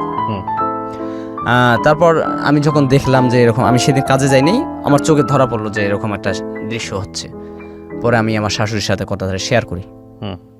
শেয়ার করার পর আমার শাশুড়ি ওরে মানে সবাই মিলে চাপ দিয়ে ধরি, তো বলে যে আমি ওকে ভালোবাসি, মানে শালিকা বলে ভালোবাসি, যে আমি ওকে ভালোবাসি, একই গার্মেন্টসে কাজ করি। তো তখন আমরা আবার ছেলেটাকে ডাক দিয়ে নিয়ে আসি, গোপনভাবে ডাক দিয়ে নিয়ে এসে, ছেলেটার নাম হচ্ছে সুজন, তো যশোর হচ্ছে তার বাড়ি। তো তার সাথে কথাবার্তা বলি, ছেলেটা ভদ্রই, তার মানে বুঝলাম আর কি যতটুকু কথাবার্তা বলা দরকার সে অবস্থায় আছে। অলরেডি আমার শাশুড়ি ওই বিদেশ যাওয়ার জন্য ক্লাস, মানে ভাষা শেখার জন্য ক্লাস করে এর মধ্যে ডেট হয়ে গেছে যে কি মাসে আমার মনে আসতেছে না, ওই মাসের 14 তারিখ উনি চলে যাবে। এর মধ্যে 6 তারিখ দিবাগত রাত্রি, হ্যাঁ, আমার শ্বশুর একটা ছেলে নিয়ে আসলো আমাদের মানে আমার শাশুড়ির ঘরে নিয়ে আসলো। আইসা ওই মানে ওরা যে আয়োজন করছে এগুলো আমি জানি না আর কি। আমার শ্বশুরের আমার সাথে একটু মানে মন কষাকষি, ওই যেটা কথা না বললে নয়, আর যেটা বললে মানে প্রয়োজন বেশি ওটা বলাই লাগে, ওই সব কথাবার্তা হয়। তাছাড়া যে আসলো গেল বা অমুক তমুক একটা মানুষের খোলা মনের আবেগ, এই ধরনের ওনার সাথে আমার কোনো কথা হয় না। আর আমার শাশুড়ির সাথে আমি এমন ফ্রি, তার সাথে আমি একসাথে লুডো খেলি রাত জেগে যেদিন আমার কাজ থাকে না, সকাল মানে কালকে কাজে যাবো না, আজকে সারা রাত দুজনে লুডো খেলি। তো উনি নিয়ে আসে একটা ছেলে, ওই মহল্লারই স্থানীয় বাড়িওয়ালার ছেলে, একতলা বাড়ির মালিক। তো ওই ছেলেটা দেখাইতে নিয়ে আসে আমার শালিকাকে।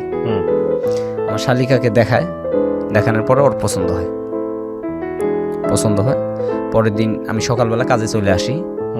এ কথাটা আমার বলে না যে আমরাও দেখতে যাব বা দেখতে লোক আসবে, তুমি বড় জামাই তুমি ঘরে থাকো, আজকে কাজে যাওয়ার প্রয়োজন নাই, এ ধরনের কোনো কথাবার্তা উনি আমার সাথে শেয়ার করে না।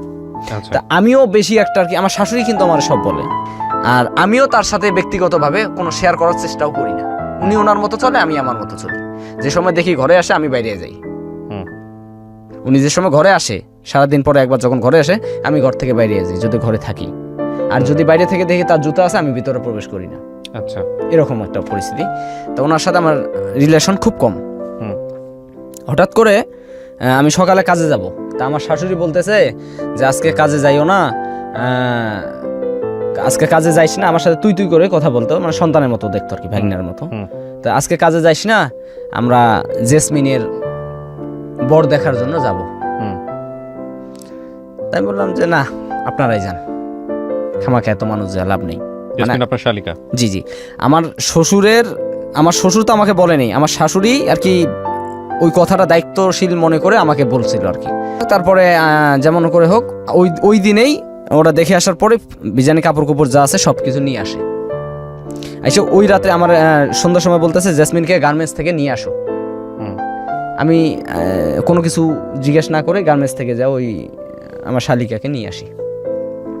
নিয়ে আসার পরে গায়ে হলুদ টলুদ দেওয়া হইতেছে। হ্যাঁ, ও তো মানবে না, ও বিয়ে করবে না, ওখান থেকে চলে যাবে। হ্যাঁ, মানে ওই ছেলে ছাড়া অন্য ছেলের সাথে তার বিয়ে, ও সম্পর্ক যে সুজনের সাথে, তার সাথে বিয়ে হচ্ছে, তার সাথে বিয়ে হচ্ছে না। যে ছেলেটা দেখে গেল আমার শ্বশুর নিয়ে আসছে, তার সাথে বিয়ে ঠিক করছে। কিন্তু এটা আমার শালি মানতেছে না। আমার শালি মানে আগে যদি বলতাম সে তো উদাও হয়ে যেত, আগে বলিনি, বাসায় নিয়ে বলছি। আচ্ছা, পরে আমার শালি মানতেছে না, চলে যাবে। আমি এবং আমার মানে শাশুড়ি দুজন মিলে যা অনুরোধ করলাম যে আমার ওয়াইফ এভাবে আমি নিয়ে গেছি, এখনো দেখ তোর বাপ আমার সাথে কথাবার্তা ঠিক মতো বলে না, আর তুইও যদি এরকম করিস সম্পূর্ণ দোষঘাটটা কিন্তু বড়টার কাঁধে চলে আসবে। প্লিজ বোন, তুই বাপের কথা রাজি হয়ে যা। ও মানবে না। যাই হোক, ওরে পাহারা দিয়ে রাখতেছি।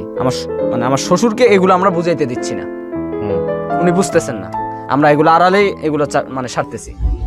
বিয়ের অনুষ্ঠান করলাম তৎক্ষণিকের ভিতরে। বিয়ের একটা আয়োজন করার পরে এক মসজিদ, আমরা বাড়ির সাথে মসজিদের বারান্দার সুন্দর একটা বারান্দা, ওখানে বিয়ে হবে। কাজী গুজি সব বসলো, আমি আসলাম, আমারও ডাক দিল, এসে বিয়ে শাদী দিয়ে দিলাম বিয়ে। মেয়েও কবুল, জি, মেয়েও কবুল বলে নিল। তো মেয়ের ওই যে ছেলেটার সাথে সম্পর্ক করতো, এই ছেলেটা কিন্তু ঢাকায় উপস্থিত নেই, ওই ছেলেটা দেশের বাড়িতে গেছে। তো ওই ছেলেটার সাথে ও ফোনে কন্ট্যাক্ট করছে। ওই ছেলে বলছে যে আমি আসতে কয়েকদিন দেরি হবে। তো বিয়ে হয়ে যাওয়ার পর যখন আমার শালিকা শ্বশুর বাড়ির দিকে রওনা করছে, বাড়ি পর্যন্ত মনে পৌঁছায়নি। আচ্ছা, যেভাবে হোক ওই ওখান থেকে সরে গেছে। হয়তো বা বাড়িতেও মানে বাড়িতেও যাওয়া যদি পাড়া দিয়ে তাহলে সল দিয়ে যাইতে পারে, মানে বাড়ি পর্যন্ত পৌঁছাইছে কিনা আমার মানে ধারণা নেই আর কি, কারণ আমি বিয়ের সাথে যাইনি, আমার ধারণাও নেই। আচ্ছা, তো হঠাৎ করে ফোন আসলো, জেসমিন নাই।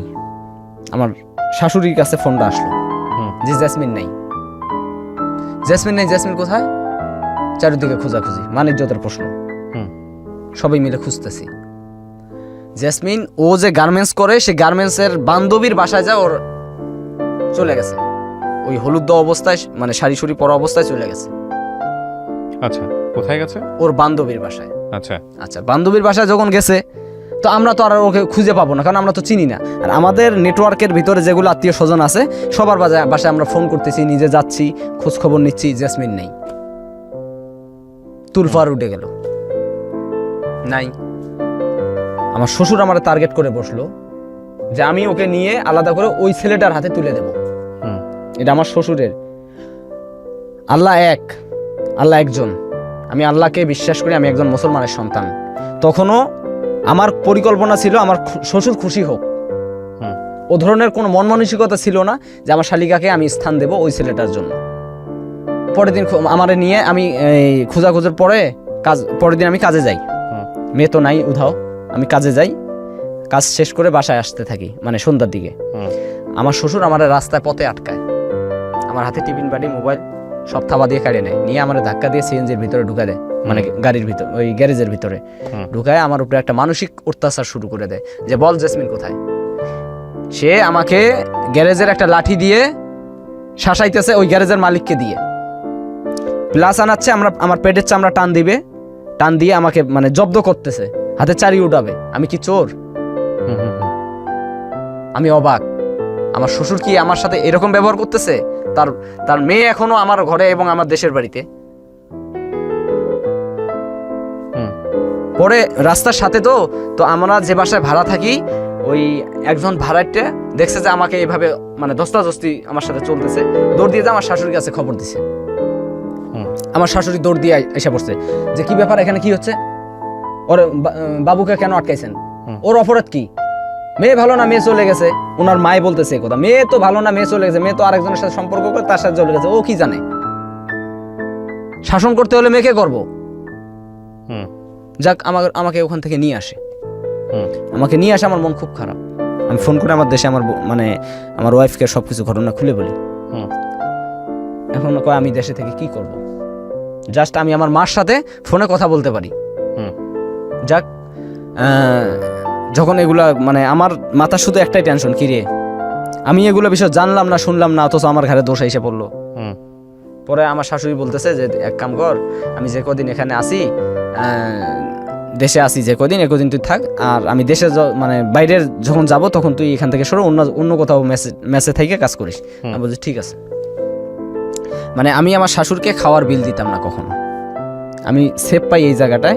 ওই টাকাটা নিয়ে আমি যে টাকাটা আমার খাওয়ানোর বিল দেবো, দেখা গেলো 10 দিন পরে আমি একটা মাছ নিয়ে আসতাম, রাস্তায় ফল পাইলাম 2 কেজি নিয়ে নিলাম, কিন্তু নির্ধারিত যে একটা খাওয়ার বেতন মানুষকে দিতে হয়, এটা আমার শাশুড়িকে আমি দিতাম না।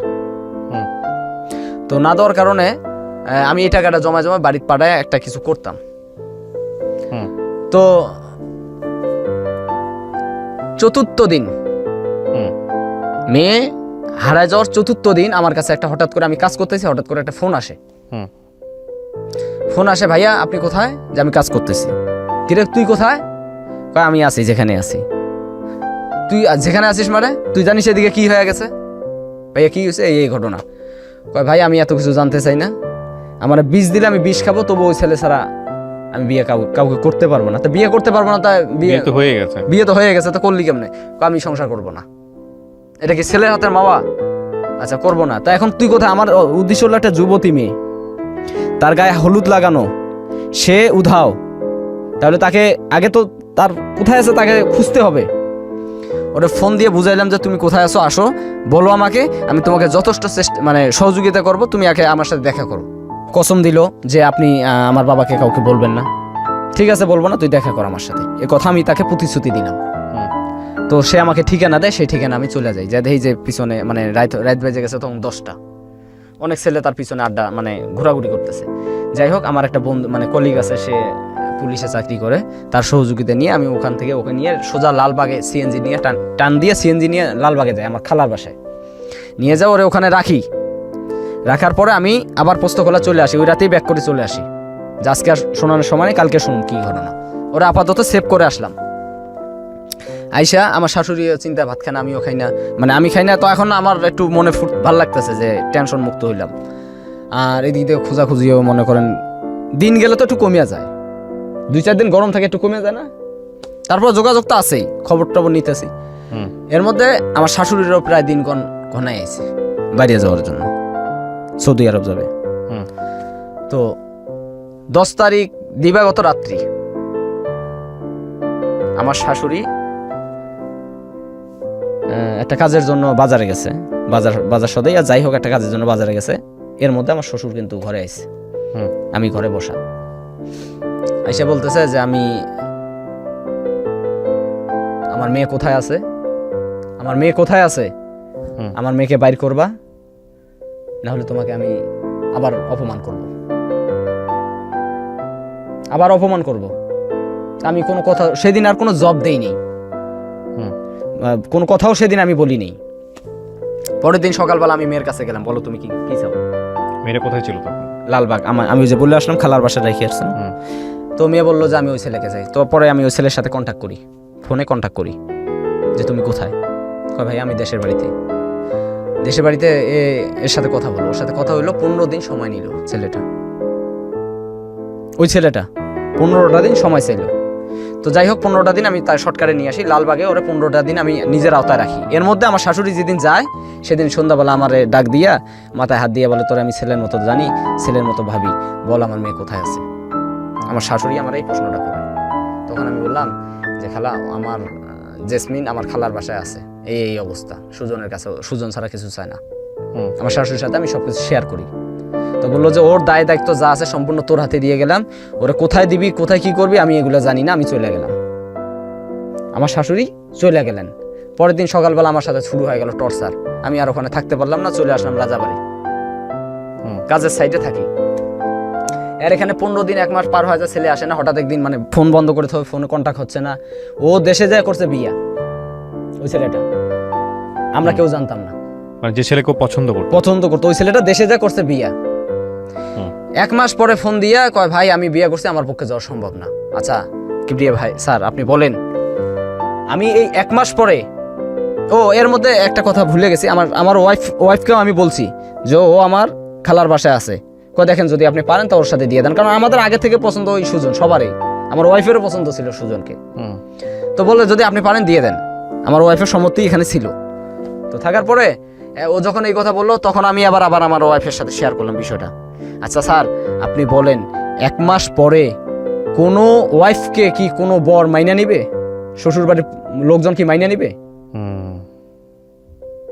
আমি যদি এখন ওরে নিয়ে ওর শ্বশুর বাড়িতে ফিরাই দেই, মাইনা নিবে? মাইনা নেওয়ার মতো না। আর ওই 1 মাস পরে ওরে কি ওর বাপের কাছে দিলে তো ডাইরেক্ট মানে মেরেই ফেলবে। আর আপন মা নাই যে তার কাছে এনে চাপাই দেবো, একবেলা মারলে আরেকবেলা আদর করবে, এরকমও নাই। সৎমা ছিল, সৎমা ঘরে। এখন আমার ওয়াইফকে ফোন দিতেছি যে ওকে আমি এখন কি করব। আমার ওয়াইফ বলছে আমি আর কিছু জানি না ওর বিষয়। আমার শ্বশুর আবার এর মধ্যে কিছুদিন কথা বলছে। তো আমার শ্বশুরকে মানে বউ তো জানে যে আমার কাছে, মানে এ যা বলছে, মানে আমার শ্বশুর যা বলছে আমার বউ খালি শুনে গেছে। তো 1 মাস পর আমি যার বাসা রাখছি তার ওখানে কিন্তু আমার টাকা দেওয়া লাগে। তো আমার বেতন হচ্ছে স্বল্পতা, বাড়িতেও দেই এখানেও দেই, আমার মানে আয় রোজগার কমে গেছে। এখন আমি টেনশনে পড়ে গেছি ওরা কোথায় দেবো। তো আপনি আপনার শালীকে নিয়ে সরাসরি আপনার নিজের ওয়াইফের যেখানে ছিল ওখানে রাখলেন না কেন? 1 মিনিট, আমি রাখলাম না এই কারণে, আমার ওয়াইফকে আমি প্রশ্ন করলাম যে আমি এখন একে কি করব। তখন ডাইরেক্টলি বলছে ওর বিষয় আজকের পর থেকে আমারে কোনো কথা আপনি বলবেন না। আমার ওয়াইফ আমাকে এই প্রশ্ন করছে না, কিন্তু আপনি এটা বললেও কিন্তু আপনার উচিত ছিল ভবিষ্যতের কথা চিন্তা করে, মেয়েটার ভবিষ্যতের কথা চিন্তা করে নিজের বোনের কাছে তাকে রাখা, যেভাবেই হোক বুঝিয়ে শুনিয়ে। আচ্ছা আপনি সেটা না করে অন্য কারো বাসায় রেখেছেন এবং সেটা আসলে আপনার জায়গা থেকে ভবিষ্যতে একটা রিস্ক হতে পারে, এটা আপনি চিন্তা করেন নাই ওই সময়টাতে নাকি? বস আমি এই জায়গাটার মধ্যে আমার ব্রেন্ডে যে কাজটা করছে আমি সেটাই বলতেছি। তখন আমার মানে ব্রেন্ডে যে কাজটা করছে, তখন আমি চিন্তা করলাম যে ও হাতের কাজ জানে, ও গার্মেন্টসের অপারেটর, ওকে বসায় রেখে আমার লাভ নেই। আর আমি আমার শাশুড়ির সাথে কন্ট্যাক্ট করতে পারতেছি না, ওর আকামা হয় নাই, সিম পাবে না, 3 মাস পর আকামা হবে, তারপর সিম পাবে। তো আমার চিটাগাং রোডে আমার একটা ফ্রেন্ড মানে বন্ধু থাকে, ওকে বললাম যে তুই তো দোস্ত গার্মেন্টস করিস, ওকে একটু রাখ, ওর ওখানে রাইখে আসি। ওর বউ থুয়ে ও সকাল মানে সন্ধ্যা মানে রাত হলে আমার শাড়ির দিকে ডিস্টার্ব করে। সকালবেলায় আমার কাছে ফোন দিছে, আমি এখানে থাকবো না, আমাকে নিয়ে যাও। কি কি কি সমস্যা, কয় এই সমস্যা, নিয়ে আসে। আবার ওই নিয়ে এসে লালবাগ। পরে দুজনে যুক্তি করলাম যে এখন কি করা যায়। হয়তো আমার ব্রেন ত্রুটি ছিল ওই সময়। আমরা দুজনে বুঝে মাউতাল 0 পয়েন্টে যা একটা রুম নেই, স্বামী আর স্ত্রী পরিচয় দিয়ে একটা রুম নেই, নিয়ে ওকে গার্মেন্টসে লাগাই আর আমি রাজের কাজ করি। স্বামী স্ত্রী পরিচয় দিয়ে আপনি ওকে নিয়ে আলাদা করে রুম নিলাম, নাহলে তোর রুম কেউ দিচ্ছে না। রুম নেওয়ার পর দুজন ওর কাজ করতেছে, আমি আমার কাজ করতেছি। এদিক দিয়ে আমার শ্বশুর কিন্তু আমার বাড়ির সাথে কন্ট্যাক্ট করতেছে সমানেই, আমিও কথা বলতেছি, আমারতেও শোনে। তো আমি বুঝ দিয়ে রাখি, ও যে আমার সাথে আছে, আমি এটা আমার ওয়াইফ থেকে গোপন রাখছি। কিছুদিন যাওয়ার পর স্বামী আর স্ত্রীর একটা ভাবমর্যাদা আছে, সকালবেলার কিছু কাজকর্ম আছে, আমাদের থেকে কেউ দেখে না। 16টা রুম একটা বাড়িতে, আমরা চলি একদম ভিন্ন টাইপের। মানুষের একটা সন্দেহ জাগিয়ে গেছে যে ব্যাপারটা কি, এরা স্বামী স্ত্রী সকালবেলা গোসল করে না, স্বামী স্ত্রীর মানে কোনো ভাব ভিতরে দেখি না, একদিন কাইজাও লাগে না, একদিন ঝগড়াও লাগে না, কোনো কথাও বাজে না। একটা সন্দেহমূলক আমার ওয়াইফ কথার সাথে সাথে একটা বাসার এক মহিলার কাছে লিক করে দিছে যে ও আমার দুলা ভাই, আমি ওর বউ না। ওই মহিলা আবার এই কথাটা আস্তে আস্তে শেয়ার করে পুরো বাড়ি মানে অবস্থা খারাপ। ওই অবস্থা সব ফালায় তুইয়া ওখান থেকে মানে সেই দিন ফিটিং হয়ে আসি, চলে আসলাম, চলে সাভারে চলে গেলাম। সাভারে যা আবার ওই একইভাবে রুম নিলাম। এর মধ্যেই আমার ওয়াইফ আমার সাথে ফোনে কিছু কথাবার্তা বলার পর আমি তার সাথে কিছু রাব ব্যবহার করি। এই রাব ব্যবহারগুলো সেও আমার সাথে করছে, প্লাস আমিও তার সাথে করছি। কিন্তু আমারটা হয়তো বেশি হয়েছে, তারটা কম হয়েছে। আমি রাগে কয়েক মাস টাকা দেওয়া বন্ধ করে দিছি বাড়িতে। ওকে, বন্ধ করে দেওয়ার পর যেমন ও ব্যাক করে চলে আসবে ঢাকায়, ওর বাবা ফোন দিছে যে তোমার ওখানে থাকার দরকার নেই, ও জেসমিনকে বিয়ে করছে, তুমি চলে আসো। এর মধ্যে আমার শাশুড়ি কিন্তু আকামা হয়, আমি আমার শাশুড়ির সাথে কন্ট্যাক্ট করি। আমার শাশুড়ি বলছে যে যেমন যেখানে আসো ওখানে ওই অবস্থায় থাকো, আমি না যাওয়া পর্যন্ত কোনো সিদ্ধান্ত নাই। চলতেছি। আমার ওয়াইফ চলে আসলো, কাউন্টারে আসার পর আটকায় বাড়িতে নিয়ে গেলাম, উনি থাকবে না, চলে আসবে ঢাকায়। সংক্ষেপ করি, উনি ঢাকায় চলে আসলো। আমি যে বাচ্চাটা নিয়ে নিলাম, ও ঢাকা চলে আসলো। আমার যে বাচ্চাটা তখন বয়স তার 5 বছর, মেয়েটা চলে আসার পর আমি তার সাথে কন্ট্যাক্ট করার চেষ্টা করি অনেকবার, কিন্তু কোনো কাজ হয় না। সে আমাকে গালাগালি করে তার সৎ মার সামনে, বা বাবা যা শিখিয়ে দেয় সে ওই ব্যবহার। মালিন্য হচ্ছে, তাকে নিয়ে যোগাযোগ নাই, এরকম একটা অবস্থায় আছেন, আর আপনি তাকে বলছেন ছেলে দেখে সে বিয়ে করবে। সেই ছেলে যদি জানে এসব, সেই ছেলে কি বিয়ে করবে তাকে? জি, আমি বলতেছি ঘটনাটা। আপনি বলেন আমাকে অ্যান্সারটা, পরে ওই সব জায়গায় যান। এটা কেউ বিয়ে করবে না। তাহলে আপনি তাহলে কি মানে কোথায় যাচ্ছেন, কি বোঝাচ্ছেন আপনি? আমি আমার গার্মেন্টস থেকে আমি অনেক দূরে রুম নিছি। আপনি আমার গল্পের এই জায়গাটায় পয়েন্ট আউট করেন। প্রথম কথা হচ্ছে আপনি নিরপরাধ, আপনি সেটা বলতে আসছেন এখানে, আমি বুঝতে পারছি, কিন্তু এটা তো মানুষ তো ধোয়া তুলসীর পাতা না। আপনি নিরপরাধ হওয়ার যাই হন, আপনার নিজের একটা সংসার আছে না? জি, আপনার ওয়াইফের কাছে একটা দায়বদ্ধতার ব্যাপার আছে তো? জি, আপনার বাচ্চাও আছে। সেখানে আপনি ওয়াইফ বাচ্চার কথা চিন্তা করলেন না, আপনি আপনার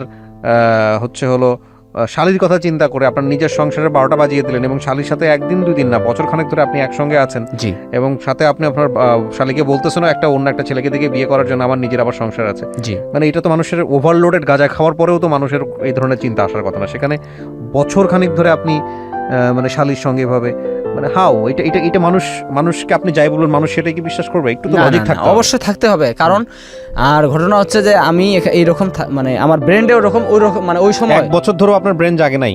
আমার ব্রেন মানে ওই সময় যে অবস্থায় ছিল আমি তো সবকিছু আপন বোন হলেও একটা কথা ছিল, এখানে লজিক থাকে যে আমার আপন বোনের জন্য আমি এটা করছি, মানুষ সেটা বিশ্বাস করবে। এখানে শালিকা এবং শালি আর দুলাভাইয়ের সম্পর্ক, সেটা তো আলটিমেটলি আপনি যদি তাকে আপন বোনের মতো দেখেও থাকেন, মানুষ তো এটা বিশ্বাস করবে না। সেখানে তো বিষয়টা এরকমই, এটা তো খুব স্বাভাবিক, তাই না? এটা হাস্যকর একটা বিষয় হয়ে গেল, খুবই হাস্যকর বিষয়। যাই হোক, আমরা এখানে নাম পরিচয় গোপন রেখে পুরো গল্পটাই উপস্থাপন করছি। দর্শক এবং শ্রোতা সবসময় মনে রাখবেন যে যিনি এখানে আসেন তার দিকে আঙুল তোলা আমাদের উদ্দেশ্য নয়, কিন্তু এই গল্পগুলোর থেকে আমাদের অনেক কিছু শেখার আছে। বলেন তারপর কি হলো? তো এভাবে থাকতে থাকতে ওকে আমি বলি যে তুমি একটা ভালো ছেলে দেখে, ও আমাকে বলে যে আমি অমুক ছেলেকে পছন্দ করছি, বা আমি বলছি যদি ভালো হয় তা তুমি চলে যাও। তো এভাবে আমরা 1-2 বছর মানে 1 বছর থাকার পর হঠাৎ করে মানে সাভারে যে 1 বছর ছিলাম, আবার এখানে ছিলাম প্রায় আরো 6-7 মাসের মতো, সব মিলায় প্রায় 2 বছরের কাছাকাছি হবে আর কি। তো ও এক ছেলেকে পছন্দ করে গার্মেন্টসের, ওই ছেলেকে সবকিছু খুলে বলে যে ও আমার দুলা ভাই বা এক বাসায় থাকি। ওই লোক জানে না যে আমি একা থাকি ওকে নিয়ে, এই বিষয়টা সে জানতো না। তো তার সাথে ওর বিয়েটা ঠিক করে ফেলি, একটা ডেট করি, মানে সংক্ষেপে নিয়ে আসলাম, এর ভিতরে বহুত কথা। একটা ডেট করি যে 9 তারিখ বেতন হবে, 10 তারিখে শুক্রবার পরে 10 তারিখে তোমার বিয়ে দেবো, এরকম একটা ডেট করি। ঠিক ওই মাসের 2 তারিখে আমার কাছে সন্ধ্যার সময় একটা ফোন আসে। ও এর মধ্যে আর একটা কথা আছে, আমার যে বাচ্চাটা আমার সাথে থাকে আমাকে বলে আব্বু, ওরে বলে আন্টি। তো মানুষ অবশ্য প্রশ্ন করতে পারে ঘটনা কি, বাচ্চা আপনাকে বলে আব্বু, ওকে বলে আন্টি। তখন একটা মিথ্যার আশ্রয় নেই। মিথ্যার আশ্রয়টা এটাই যে আমার প্রথম ওয়াইফ মারা গেছে। এটা বলেন আপনি? জি, এটা আমি নিজে বলি, এটা এই অপরাধটা আমি করছি। কাকে বলেন? মানুষকে, যেমন কেউ জিজ্ঞেস করলে যে আপনাকে বলে আব্বু আর ওকে বলে আন্টি, এক বাসায় থাকতে গেলে অনেকজন জিজ্ঞেস করে, তখন আমি এই অপরাধটা করি যে আমার প্রথম স্ত্রী মারা যাওয়ার পর এই বাচ্চার জন্য দ্বিতীয় বিয়ে করতে হয়েছে শালিকাকে, এই জন্য ও ছোটবেলা থেকে আন্টি বলে আসছে, এখন আন্টি বলে। এই অপরাধটা আমি ওই শিশু বাচ্চা দিয়ে করছি। আর মেয়েটাকেও শিখিয়ে দিছি, তোমার আম্মুর কথা কেউ জিজ্ঞেস করলে বলবা মারা গেছে। আর মেয়েকে যা শিখিয়ে দিছি মেয়ে তাই বলতো, মানুষ জিজ্ঞেস করলে এইভাবে বলতো। যাই হোক, আমার বাচ্চাটা অ্যাক্সিডেন্ট হয়, আমার বউকে আমি ফোন দেই, আমার মানে 2টা পা প্লাস্টার সার্জারি করি সেন্ট্রাল হাসপাতালে সাভার। আমার বউ ওই একই অবস্থা, আসেনি, সেখানেও যায়নি। তো ওর বিয়ে ঠিক করে ওই মাসে 2 তারিখে আমার কাছে ফোন আসে। হঠাৎ করে একটা ফোন আসে, ফোনটা রিসিভ করলাম, জিজ্ঞেস করলো যে হ্যালো আপনার নাম কি আমির হোসেন বাবু? আমি জি। নার্গিসকে চেনেন? আমি জি আমি চিনি, নার্গিসকে চিনি। নার্গিস আপনার কি? আমার ওয়াইফ। একটু কথা বলেন। আমার সাথে কথা বললো। একটা মানুষের সাথে সম্পর্ক বিচ্ছিন্ন করার জন্য যে 3টে শব্দ উচ্চারণ করা হয়, সে মানে সেই উচ্চারণগুলো আমার কানে সে করলো, এবং উপস্থিত ওখানে সাক্ষী লোক ছিল।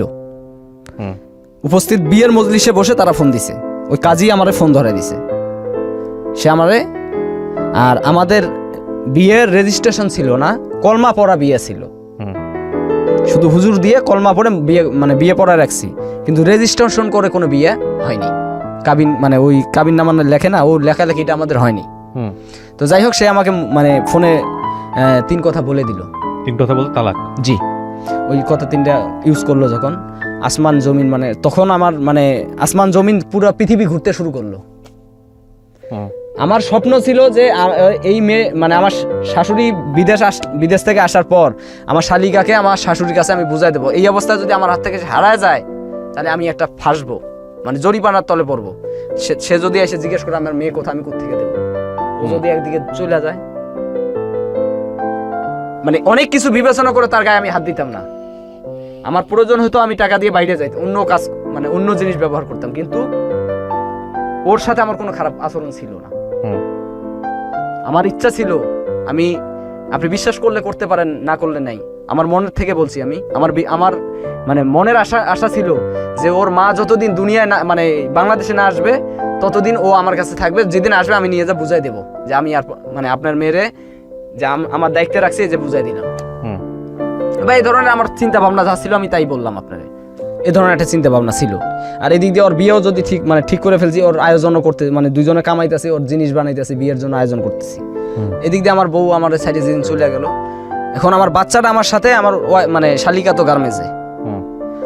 তো আমি কাঁদতেছি, মানে আমার আসমান দুনিয়া ঘোরা শুরু হয়ে গেছে। এটা কোন শব্দ ব্যবহার হলো আমার সাথে? সে এমনি টর্চারিং করতো, কিন্তু ভাবতাম যে আমার যখন শাশুড়ি আসবে তাই সে বুঝায়া অবশ্যই সে আমার ঘরে সে তারে দিবে। শাশুড়ি কি দেশের বাইরে ছিল? জি, সৌদি আরব ছিল। তো এই জিনিসটা মাথায় রাখতাম, কিন্তু আমি কখনো কল্পনা করতাম না যে আমার ওয়াইফটা আমার জীবন থেকে হারায় চলে যাবে। এই ধরনের কোনো চিন্তা ভাবনা আমার মাথায় ছিল না। তো যখন ওই তিনটা কথা সে বলে দিয়ে এবং কাজী সাহেব বলছে যে ওর আজকে বিয়ে, তখন আমার ভিতরে হুশ ঢুকে গেছে যে আমি মানুষ, আর আমি এটা কি করতেছি। যে অপরাধগুলো আমার নিজের ভুলের কারণে হোক আর কাউকে সহযোগিতা করার জন্য হোক, যে ভুলটা আমি করলাম এর সংশোধনটা কি, আমার ওয়াইফে তো বিয়ে হয়ে যাচ্ছে, আমার এই বাচ্চাটার হবে কি, যে বাচ্চাটা আজ পর্যন্ত কাউকে একটা খারাপ ভাষায় গালি দেয়নি। এখন আমি বসে বসে কাঁদতেছি, চোখের পানি জড়জড়ায় পড়ে। মেয়েটা দৌড় দিয়েছে, আবু তোমার কি হয়েছে, তুমি কান্দো কেন, ব্যথা পাইছো? কিন্তু ওই ছোট মেয়েটা কি জানে যে ওর মা মানে ওর মা ওর কাছ থেকে চলে যাইতেছে? ওরা কি বলা সম্ভব?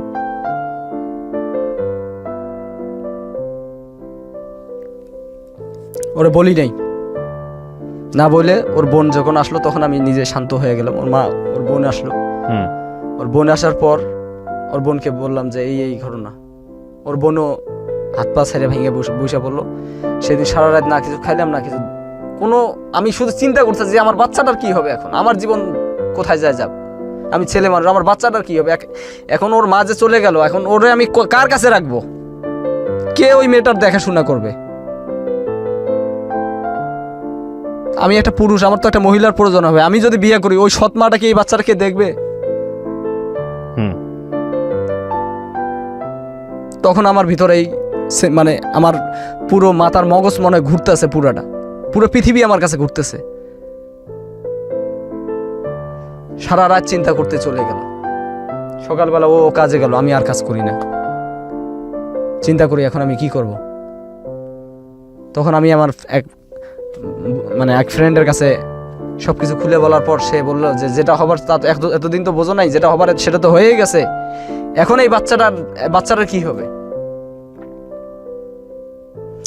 এখন মার আদরটা, ও বলতেছে মার আদরটা মাসি দিতে পারে, এটা ওর বক্তব্য যে মার আদরটা মাসি কিন্তু দিতে পারে, অন্য মেয়ে না। তুই যার জন্য এত কিছু করছস, এখন প্রয়োজনে তারে বল যে আমি তোমার জন্য এত কিছু করতে যাই, তোমার বাঁচাইতে যা, আমি বিপদে আছি, আমার কি হবে। কিন্তু তারে যখন এই কথা বলতে গেছি, সে আমার ঘর থেকে বাইরে যেতেছে, আপনি আমার দুলাভাই, আপনি তো আমার জামাই না, আপনি আমার সাথে কিসের অধিকার খাটান? আপনি কেন আমাকে ঘরে থাকতে বলবেন?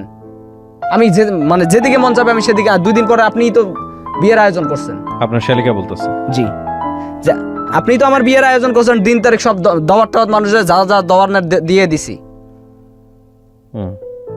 এখন আপনি আবার এটা কোন মুখে এই কথাটা বলেন? আমি অবাক, আমি অবাক।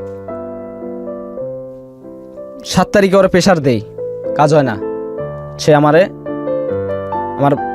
বুকের মধ্যে লাত্তি দিয়ে চলে যায়। তার আটকাইতে চাই, চেষ্টা করি যে আজকে তোমার গার্মেন্টস যাওয়ার প্রয়োজন নাই। সে আমার বুকের ভিতরে আঘাত করে চলে যায়। পরে যখন ওইভাবে শুরু হলো, তখন আমি ওই 7 তারিখে চলে আসলাম লালবাগে। এসে আমার বোনটার সাথে বুদ্ধি করলাম, বোন কি করা যায়, আমার বাচ্চা নিয়ে তো আমি খুব অভাবে আছি। পরে আমি নিজে একটা ব্রেন সংগ্রহ করলাম তৎক্ষণিকের ভিতরে, যে একে আমি এখানে আর বিয়ে দেব না, আমি এর জীবন সাথী, ওরে আমি জীবন সাথী বানাবো আমার বাচ্চার জন্য। সিদ্ধান্ত রাজি ছিল না, ও তো বললেই চলে যায় ঘর থেকে।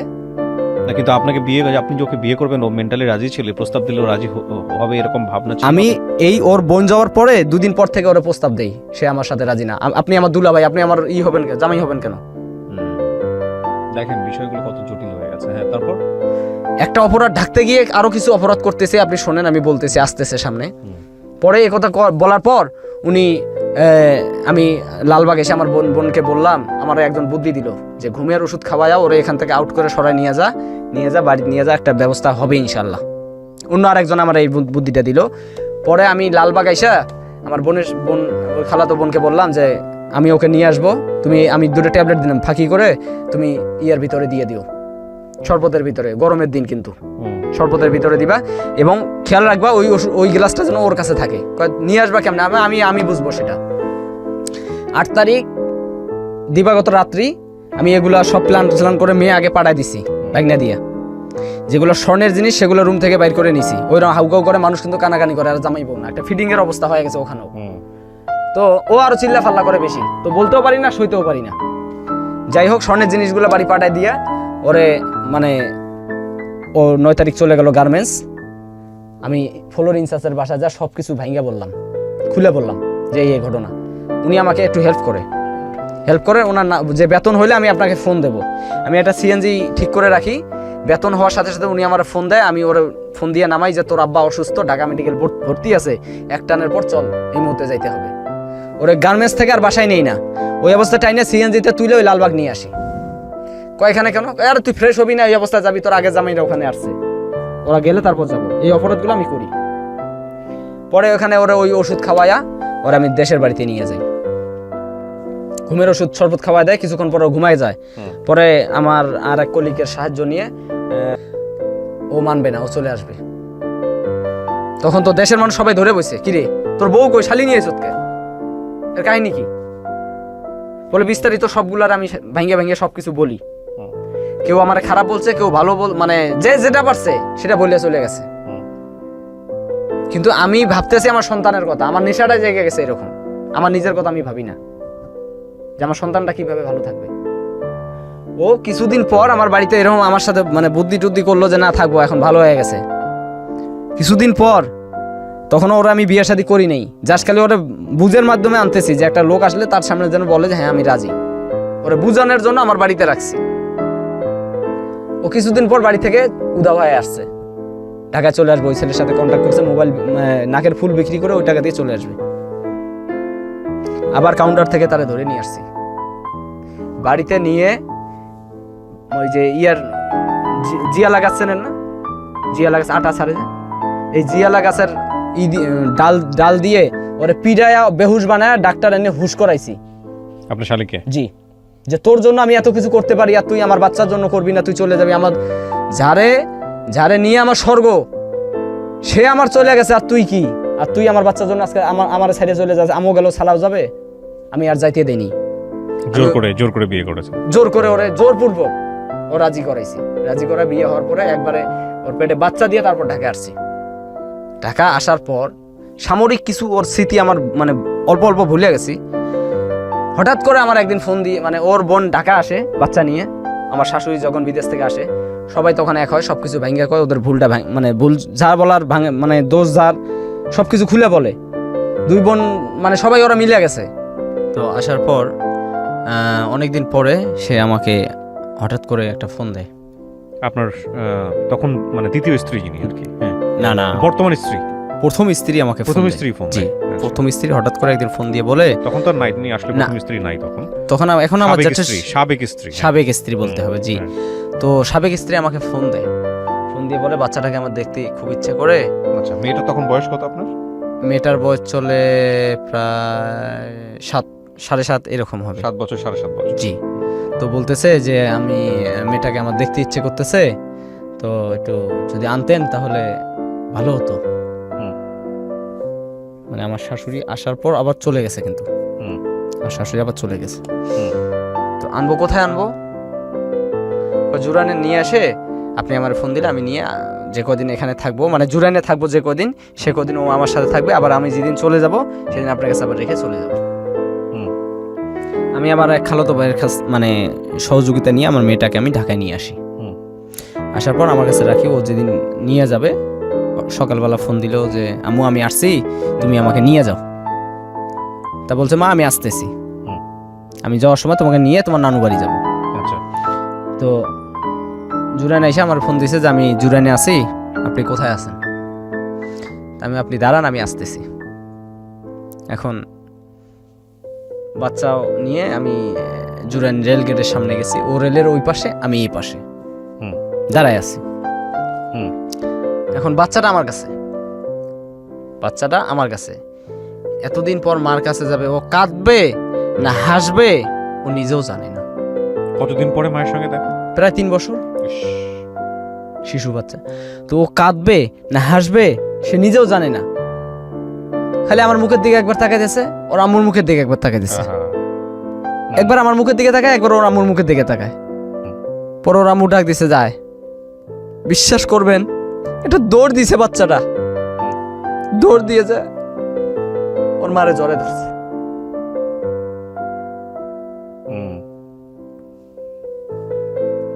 পরে ওর মা বলতেছে যে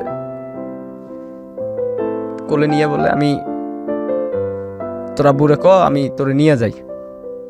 তো সে আমার দিকে তাকায় রয়েছে, আমি তার দিকে তাকায় রয়েছি, কিন্তু ও যেন ওর চোখের ভাষায় বুঝাইতেছে যে আমি যা করছি, বা আমি এখন বুঝাইতে যাচ্ছি যে আমি যা করছি তোমার কাছে ভুল করছি, মাপ চাই তোমার কাছে, এ ধরনের একটা কিছু। আমি যে আমার ভাষায় বুঝাইতেছি, আমার চোখ দিয়ে মানে পানি ঝরতেছে, ওর চোখ দিয়েও পানি ঝরতেছে। যাকে এত এত ভালোবাসলাম, মসজিদে তাহাজ্জুদে নামাজ পড়ে আল্লাহর কাছে যারে আমি চাইলাম, এই সেই ব্যক্তি আমার সামনে দাঁড়ায় আছে, আর আমি অথচ তার হাতটা পর্যন্ত আমি ধরতে পারতেছি না। দুজনের এই সন্তান, আমার আব্বু বলার অধিকার রাখে, তারে কি আম্মু বলতে পারবে না? এখন আপনি বর্তমান জায়গাতে যদি একটু চলে আসছি, সেটা হচ্ছে আপনার বাচ্চার বয়স এখন 9 বছর, না? আপনার মেয়ের বয়স? জি। আচ্ছা, 2 বছর আগের গল্প, মানে একদম বর্তমান সময় চলে আসছেন আপনি। আমাকে একটু বলেন, সেটা হলো আপনি তো মূলত উপলব্ধি করেছেন বলেই আজকে রেডিওতে এই গল্পটা বলতে এসেছেন। সুতরাং আপনার জন্য আমার কোনো পরামর্শ নাই, কিন্তু এই গল্পটা আমি পুরোটুকু যখন শুনছিলাম তখন আমার কাছে মনে হচ্ছিল যে তারপরও বলি, নিজের জায়গা থেকে একটা উপলব্ধি, আমার নিজের উপলব্ধিগুলি আমি শেয়ার করবো। যে আপনার যদি কিছু বলার থাকে শেষ করেন। হ্যাঁ প্লিজ। আমি শেষ করতেছি। তো করোনার সময়, যে ইদানিং করোনার সময় মার্চের 24 তারিখ আমি বাড়ি যাই, 26 তারিখ থেকে তো লকডাউন শুরু হয় মনে হয়, সম্ভবত, না? তো বাড়িতে গেলে আমার ওয়াইফের কাছে সে ফোন করতো, খবর নিত। না, আমার সাবেক স্ত্রী ফোন করতো যে কিভাবে চলতেছো, কি খাচ্ছ, টাকা পয়সা আছে কিনা, বাজারঘাট কিভাবে চলতেছে। কারণ আমার বাড়ির পরিস্থিতি তো ভালো জানে। ওয়াইফেরও তো বিয়ে হয়ে গেছে, মানে সাবেক ওয়াইফেরও তো বিয়ে হয়ে গেছে। জি, আমার ওয়াইফের মানে ওরা 2 বোন কথা বলতো, বাচ্চার কথা বলতো, কিন্তু আমি কথা বলতাম না। প্রয়োজনীয় যদি কোনো কথা হতো আমি আপনি করে কথা বলি আর কি। আপনি তো এখন আপনার দ্বিতীয় স্ত্রীর সঙ্গে আছেন।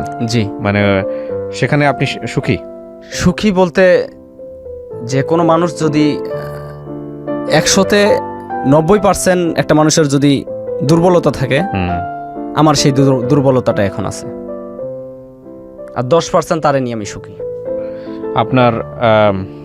আপনার ওয়াইফ আপনাকে নিয়ে সুখী? বর্তমান ওয়াইফ সে তো বাধ্য হয়ে বিয়ে আমার বিয়ে করছে, সে বাধ্যই।